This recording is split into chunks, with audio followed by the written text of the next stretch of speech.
Hello বন্ধুরা, শুভ সন্ধ্যা। তো সন্ধে মানে এখন মোটামুটি 8টা বাজে। এদিকে কেক কাটা হবে, এখন মোটামুটি সবাই চলে এসছে।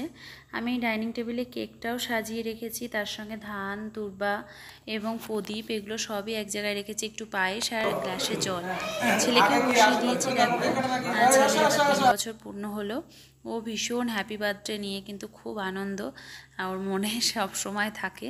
এদিকে একটা আন্টি এসে ওকে একটা আইসক্রিম গিফট করলো, আইসক্রিমটাও নিল এবং নিয়ে রাখলো। দেখো, ওর মোটামুটি খুবই আনন্দ। কেকটা না কাটতে পেরেও ভালো লাগছে না। কেক ঠেক কেটে ওকে অল্প একটু খাবার দিলাম, যেহেতু সবাই খেতে বসে গেছে। এবং খাবারগুলো আস্তে আস্তে দেখিয়ে দিচ্ছি তোমাদের আমি এখানে।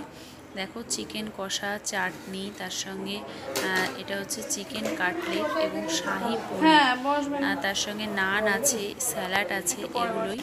এবং ছেলেও আস্তে আস্তে কিন্তু খেয়ে নিচ্ছে। এবং এই রান্নাগুলো আমরা সার্ভ করছি, আমি সার্ভ করছি, সবাইকে দিচ্ছি, কারণ আমি ছাড়া দেওয়ার আপাতত কেউ নেই। তোমাদের আগেই বলেছি মাসি আসেনি এবং লোকও নিয়েছি, তিনি ব্যস্ত অন্য কাজে, যার জন্য আমারই কিন্তু এগুলো করতে হলো। তো রান্নাগুলো কেমন হয়েছে জানি।